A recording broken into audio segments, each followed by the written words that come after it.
But I don't mean to toot my own horn. Beep, beep. And countries like the United States and Russia keep many of their nuclear weapons fully assembled, armed, and ready to launch immediately. Literally, at a moment's notice. But why does this matter? Well, because it explains exactly what India was up to when they hit Nurkan Base in the Karana Hills. India knew precisely where Pakistan kept its nuclear warheads, which in itself is a massive...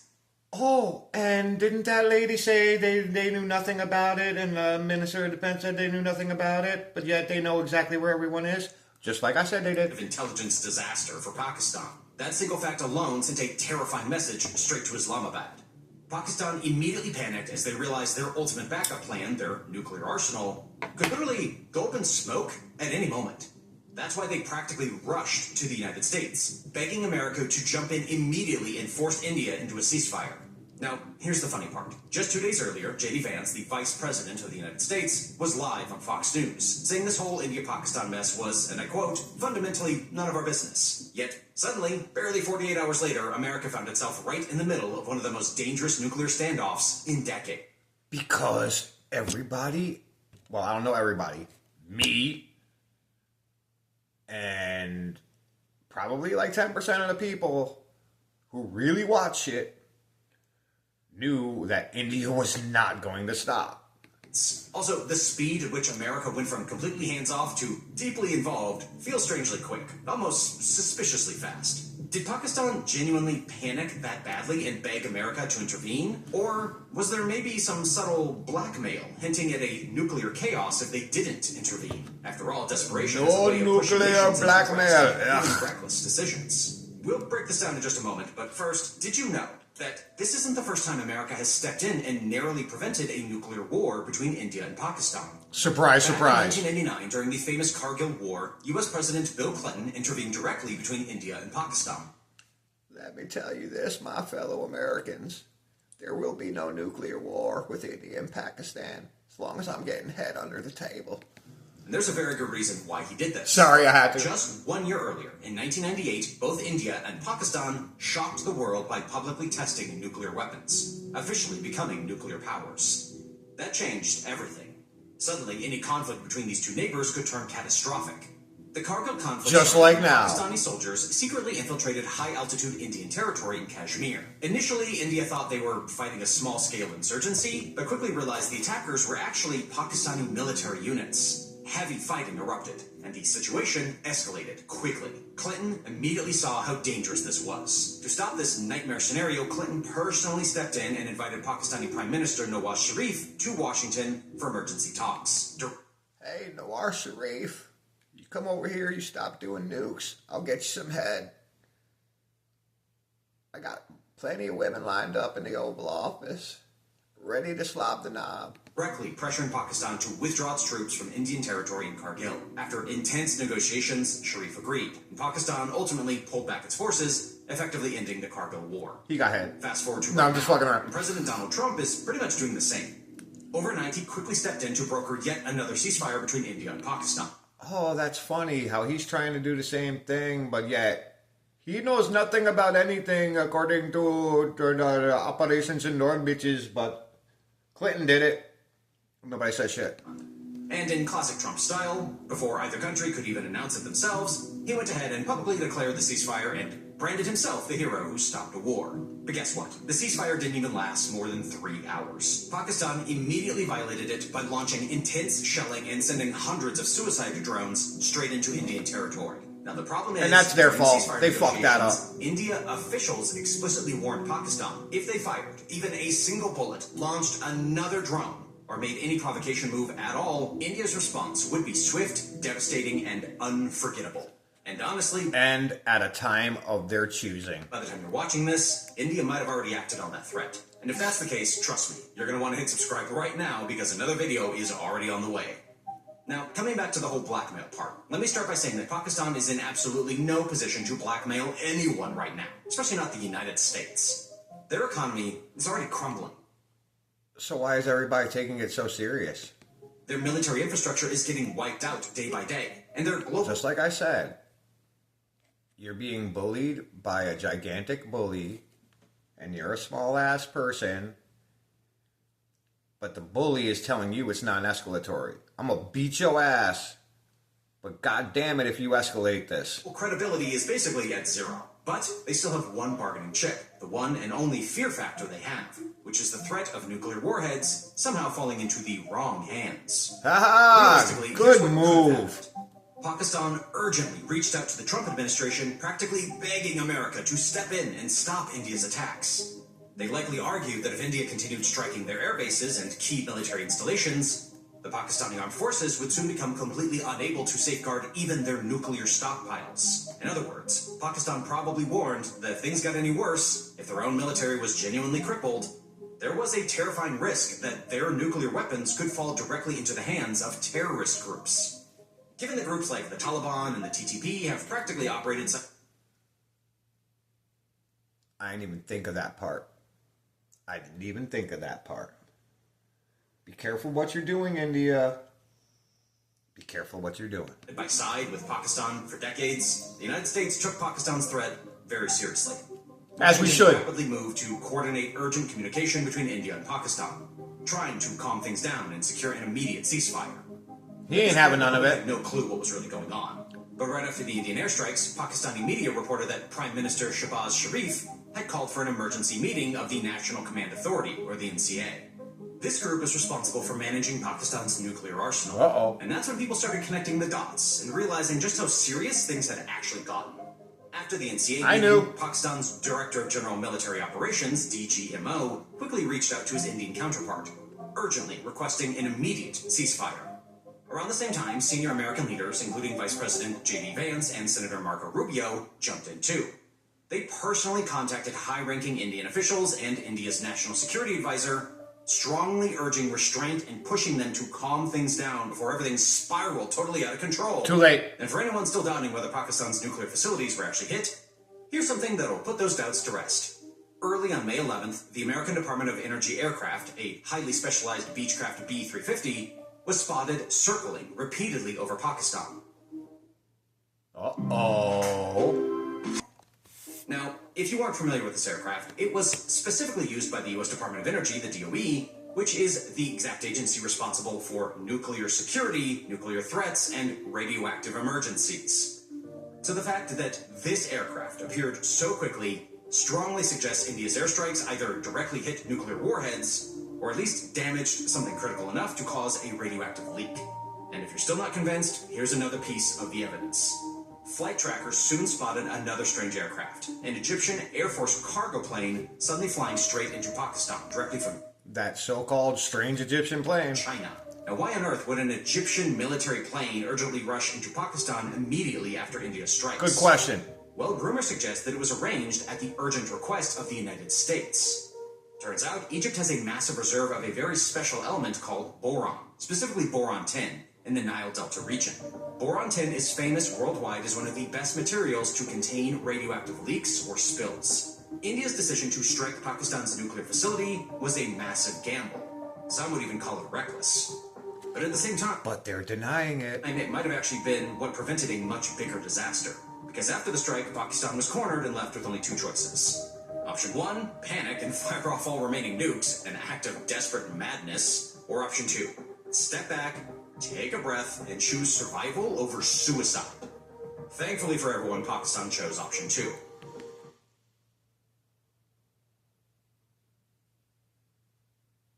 Oh no.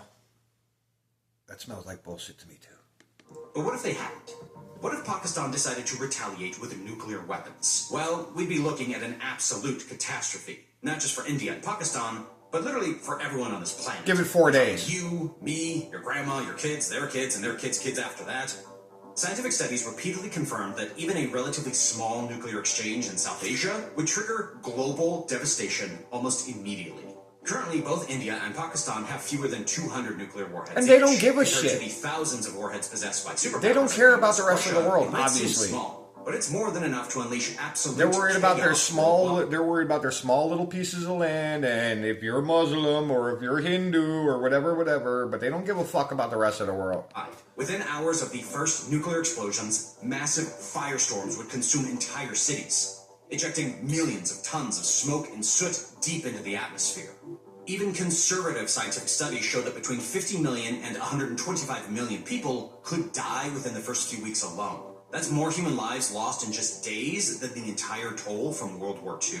Cities like Delhi, Mumbai, Karachi, Lahore, Islamabad, gone. Reduced to ashes by massive firestorms and blasts. According to one frighteningly realistic simulation, a single 100-kiloton nuclear bomb exploding over a crowded urban area would instantly kill about 2 million people and severely injure another 1.5 million. It's about right. Now multiply this devastation by dozens of strikes.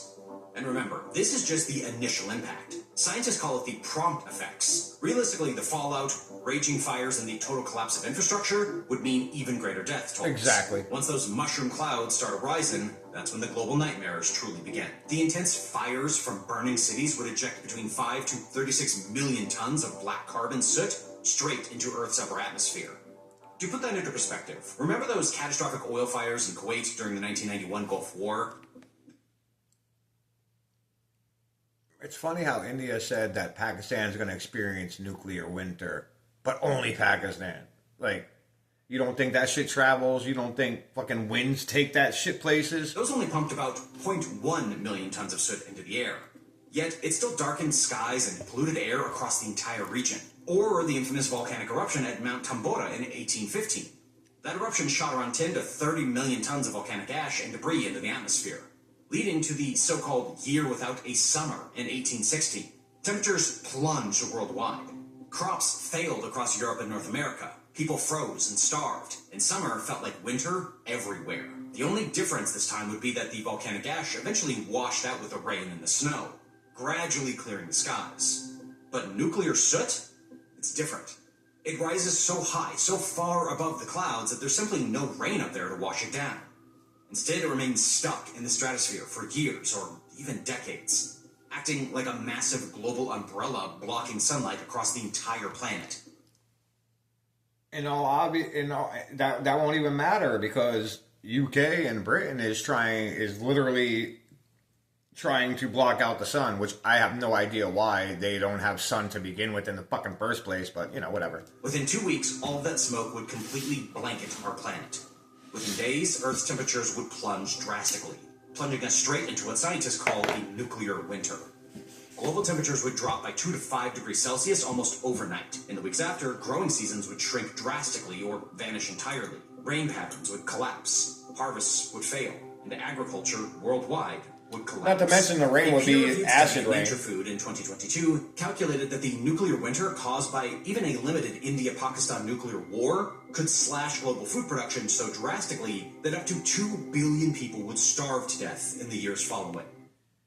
They don't understand that what they're doing is affecting everybody. That's more than That's why we're all going to jump. That's why this is becoming World War III, because everybody's going to have to jump in to stop these two idiots. Quarter of humanity. Even countries completely untouched by bombs would face unprecedented famine and economic collapse. Because these two are not going to stop themselves.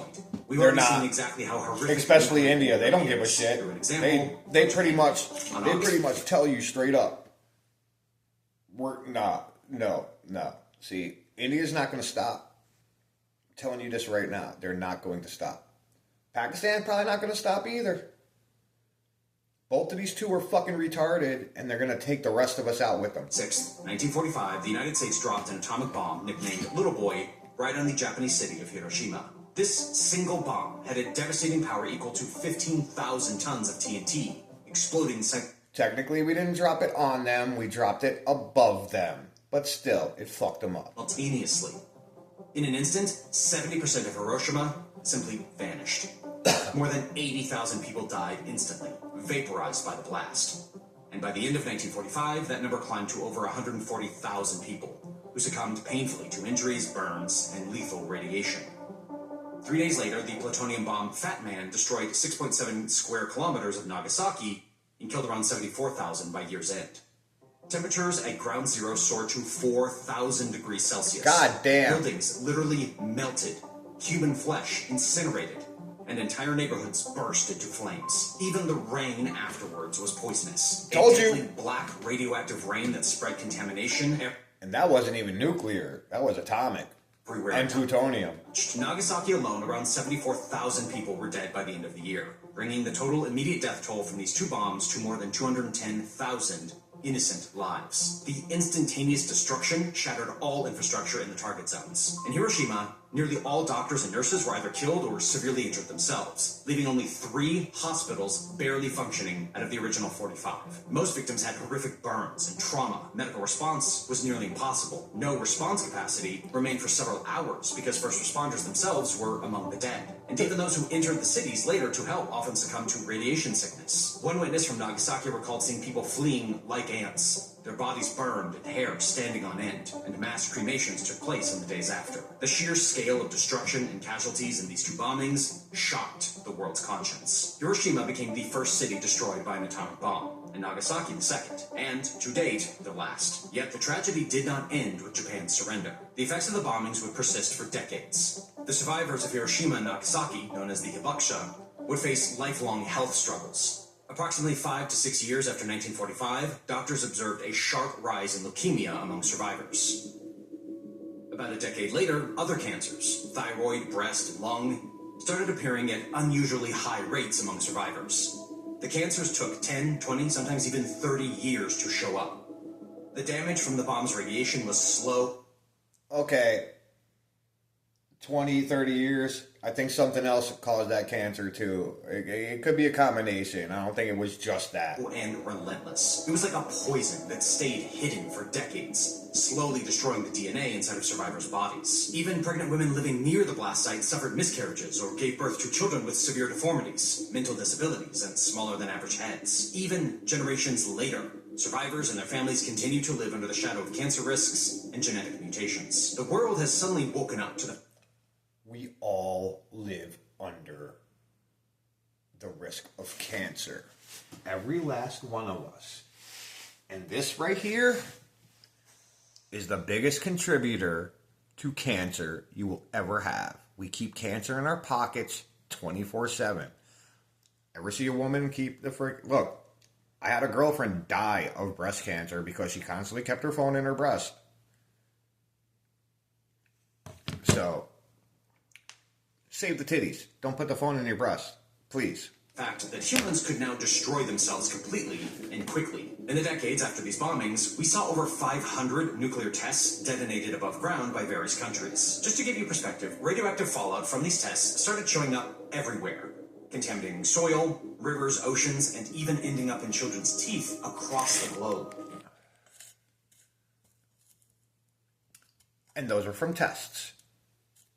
So don't sit there and tell me that the bombs from then, 30 years later, fucked people up when motherfuckers have been testing them left and right, and this is what's been happening. See, contradictions left and right. By 1962 alone, there were a staggering 178 nuclear tests.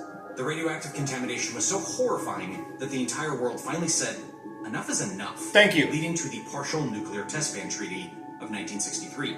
Banning Partial. above-ground nuclear explosions. The only plus point from Japan is that nuclear weapons have become a global taboo. Ever since 1945, not a single country has dared to cross that line again. Because Hiroshima and Nagasaki showed humanity exactly what happens when someone does. Anyone who uses nukes again, Except for North Korea, who constantly, to this day, still test nukes on the ground. would be immediately condemned worldwide, becoming as hated as the Axis powers Did I say North Korea? I meant North Korea. I don't know if I just said North Korea. I'm sorry.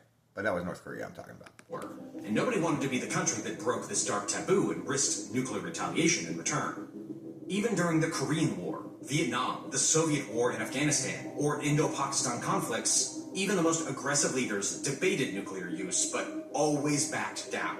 No leader, no matter how ruthless, wanted to bear the responsibility of breaking that curse and becoming humanity's ultimate villain. For nearly 80 years, this fragile Smart. peace has held together mainly through a combination of moral restraint and a powerful fear of retaliation. But right now, the radicalism and instability coming out of Pakistan has reached a terrifying tipping point, leaving India, and frankly the entire world, on the razor's edge. And maybe that's exactly why India's recent precautionary strikes against Pakistan's nuclear facilities were absolutely necessary. Maybe these strikes have already saved us all from waking up to...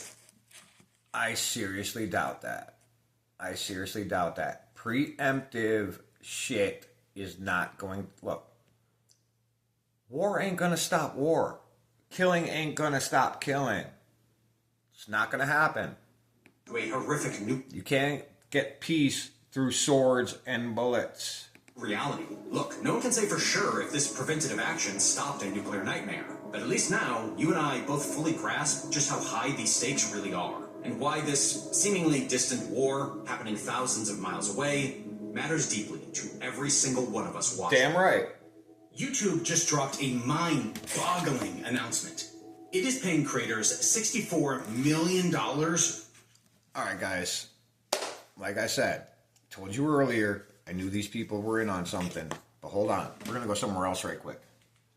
While I still got everybody here.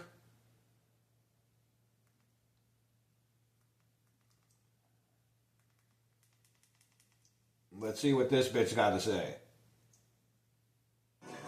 Hello, namaskar. This is First Post, and you're watching Vantage with me, Kishan. Let's hear what this lion bitch got to say. I won't bog you down with the whole hour. We're just going to short and sweet this one.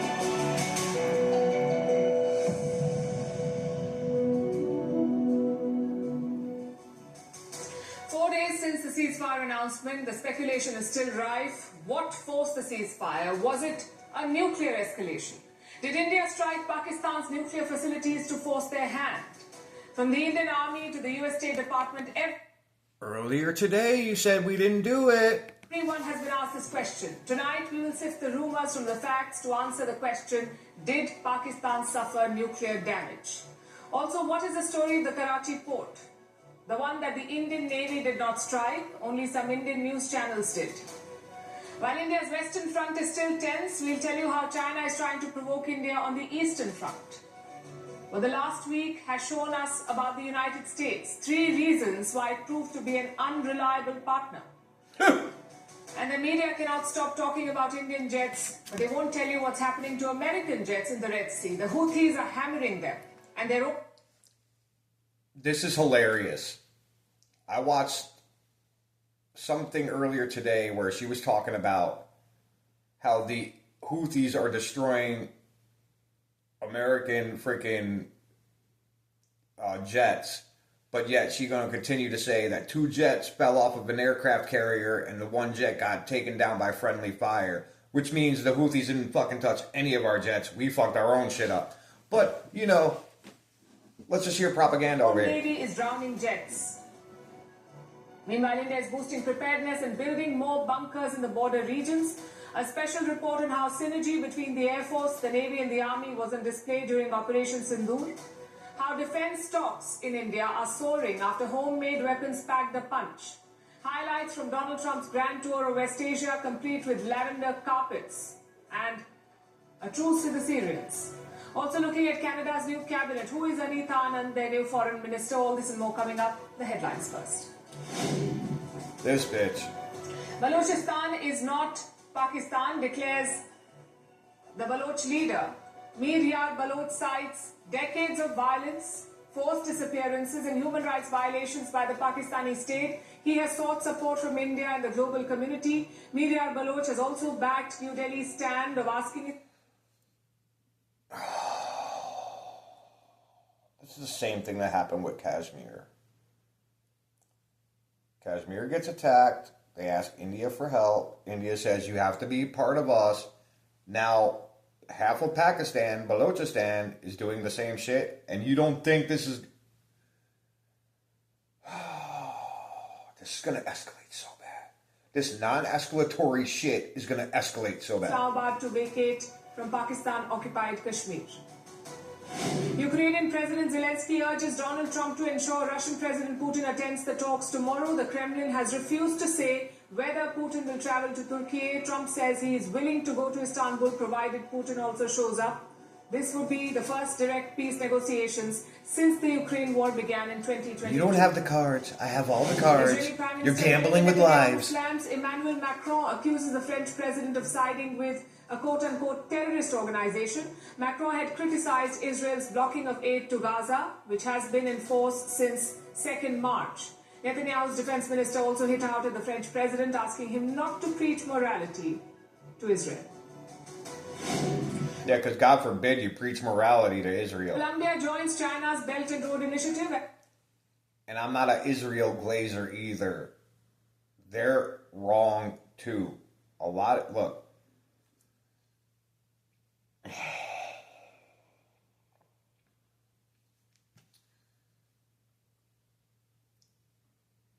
I'm not gonna look. The only thing I'm glazing here is America, and even we fuck up, and I will call out when we fuck up. Israel fucking up, Pakistan fucking up, India fucking up. As Beijing and Washington fight for control in Latin America, China has surpassed the US as the biggest trading partner of many countries in this region, including Brazil, Peru, and Chile. The world's two largest economies have also faced off over the Panama Canal. China better not touch the China Panama will use Canal. artificial intelligence to monitor That will be the canal of the USA. bus drivers and make seat belts mandatory on public transport. This comes just days after the country's worst bus crash in 2 decades. On Sunday, an overcrowded bus skid off a cliff, killing 23 people. Alright, come on, let's get to the real shit. Here we go.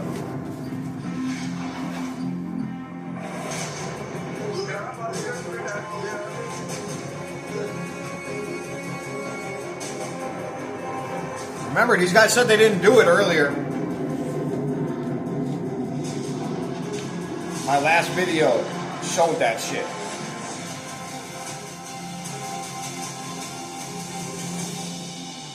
I just love how not even 24 hours they contradict themselves and they're just going to act like we didn't say that shit before.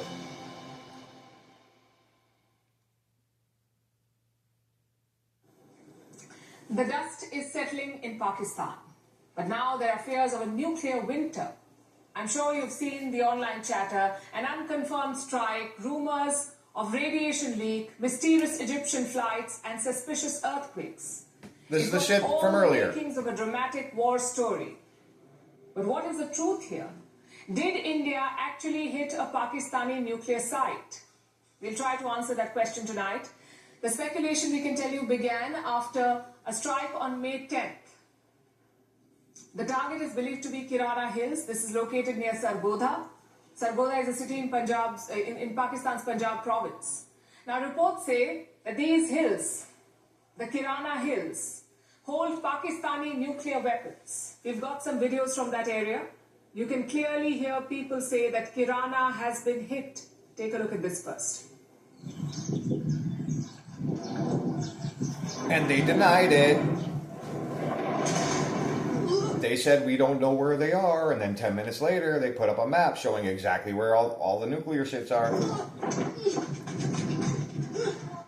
Kirana party में सुबह attack हो गया, मजार attack होया, और दूसरे एक और अटैक हो गया, मुसलसल अटैक हो रहे किराना पार्टी तुम,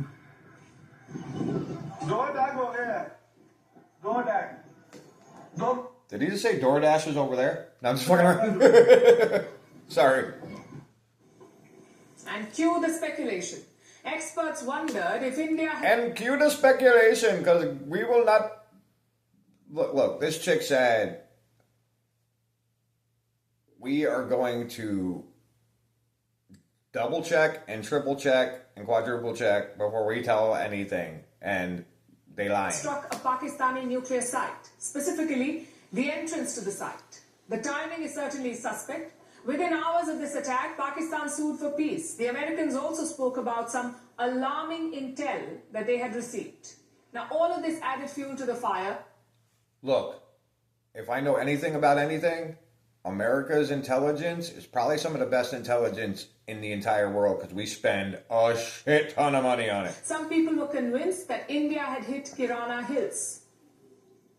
The Indian military was asked about this. And they The lied. answer was a resounding no. Yeah. Thank you for telling us that Kirana Hill houses some nuclear installations. We did not know about it. Okay.